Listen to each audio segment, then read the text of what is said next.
بسم اللہ الرحمن الرحیم۔ السلام علیکم ورحمۃ اللہ وبرکاتہ۔ میرا نام مصباح ہے اور میں آپ کو خوش آمدید کہتی ہوں اسلام از دا پاتھ میں۔ امید ہے کہ آپ ایمان اور صحت کی بہترین حالتوں میں ہوں گے۔ آج ہم حضرت نوح علیہ السلام کے بارے میں پڑھیں گے۔ حضرت نوح علیہ السلام کا پہلے نام شکر تھا، لیکن اللہ تعالیٰ نے انہیں نوح کے نام سے پکارا ہے کیونکہ وہ نوحہ بہت زیادہ کرتے تھے۔ حضرت نوح علیہ السلام کو اللہ تعالیٰ نے اس وقت نبی بنا کر بھیجا جب ان کی قوم گمراہی اور بت پرستی میں مبتلا ہو چکی تھی۔ اللہ تعالیٰ نے ان پر وحی نازل کی اور انہیں حکم دیا کہ وہ اپنی قوم کو توحید کی دعوت دیں اور شرک سے بچنے کی تلقین کریں۔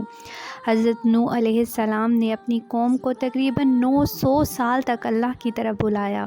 انہوں نے اپنی قوم کو ہر ممکن طریقے سے سمجھایا، کبھی نرمی سے، کبھی سختی سے اور کبھی انہیں اللہ کے عذاب سے ڈرا کر، مگر ان کی قوم نے ان کی باتوں کو نہ مانا اور الٹا ان کا مذاق اڑایا اور ان کو جھٹلایا۔ حضرت نوح علیہ السلام کی قوم نے ان کی باتوں کو سننے کے بجائے ان کا مذاق اڑایا اور ان پہ طرح طرح کے الزامات لگائے۔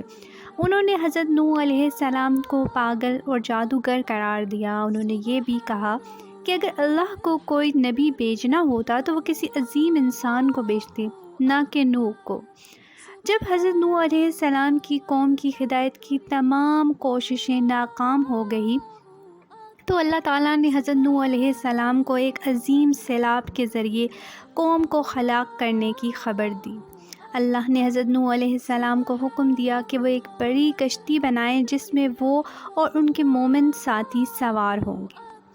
حضرت نوح علیہ السلام نے اللہ کے حکم کے مطابق کشتی بنائی اور جب سیلاب کا وقت آیا تو وہ اپنے مومن ساتھیوں اور جانوروں کے جوڑوں کے ساتھ کشتی میں سوار ہو گئے۔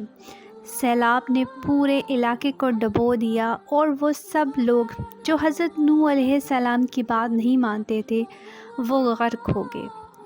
حضرت نوح علیہ السلام اللہ تعالیٰ کے ایک جلیل القدر نبی تھے جنہیں اللہ نے اپنی قوم کی ہدایت کے لیے بھیجا تھا۔ حضرت نوح علیہ السلام کی داستان قرآن مجید میں تفصیل سے بیان کی گئی ہے اور اس سے ہمیں عظیم درس اور عبرت ملتی ہے۔ حضرت نوح علیہ السلام کی قوم بت پرستی میں ملوث تھی اور انہوں نے اللہ کی وحدانیت کو چھوڑ کر مختلف دیوی دیوتاؤں کی عبادت شروع کر دی تھی۔ حضرت نوح علیہ السلام نے اپنی قوم کو اللہ کی طرف بلانے کی کوشش کی اور انہیں توحید کی دعوت دی۔ انہوں نے اپنی قوم کو یہ بتایا کہ اللہ ہی ہے جو سب کچھ پیدا کرنے والا اور سب کو پالنے والا ہے۔ انہوں نے اپنی قوم کو یہ بھی بتایا کہ اگر وہ اللہ کی عبادت کریں گے تو وہ دنیا اور آخرت میں کامیاب ہوں گے۔ حضرت نوح علیہ السلام نے اپنے قوم کو مسلسل 900 سال تک اللہ کی طرف بلایا۔ انہوں نے دن رات اپنی قوم کو سمجھایا مگر ان کی قوم نے ان کی بات کو نہ مانا اور الٹا ان کا مذاق اڑایا۔ انہوں نے حضرت نوح علیہ السلام کی باتوں کو جھٹلایا اور اپنی ضد پہ قائم رہے۔ آخرکار حضرت نوح علیہ السلام نے اللہ سے دعا کی کہ وہ ان کافروں کو ہدایت دے دے یا ان کو ہلاک کر دے۔ اللہ نے حضرت نوح علیہ السلام کی دعا قبول کی اور انہیں ایک عظیم سیلاب کی خبر دی۔ حضرت نوح علیہ السلام کو حکم دیا کہ وہ ایک بڑی کشتی بنائیں جس میں وہ اپنے خاندان اور مومنوں کو لے کر سوار ہو جائیں اور ہر قسم کے جانوروں کے جوڑے بھی ساتھ لے لیں۔ اللہ تعالیٰ نے ان کو حکم دیا تو اس کے حکم کے مطابق انہوں نے ایک بڑی کشتی بنائی۔ جب سیلاب کا وقت آیا تو حضرت نوح علیہ السلام اپنے مومن ساتھیوں اور جانوروں کے جوڑوں کو کشتی میں سوار کر لیا۔ پھر اللہ کا حکم آیا اور زمین سے پانی پھوٹ پڑا اور آسمان سے بارش برسنے لگی۔ پورا علاقہ پانی میں ڈوب گیا اور وہ لوگ جو حضرت نوح علیہ السلام کی بات نہیں مانتے تھے وہ سب غرق ہو گئے۔ حضرت نوح علیہ السلام اور ان کے ساتھی اللہ کی حفاظت میں محفوظ رہے۔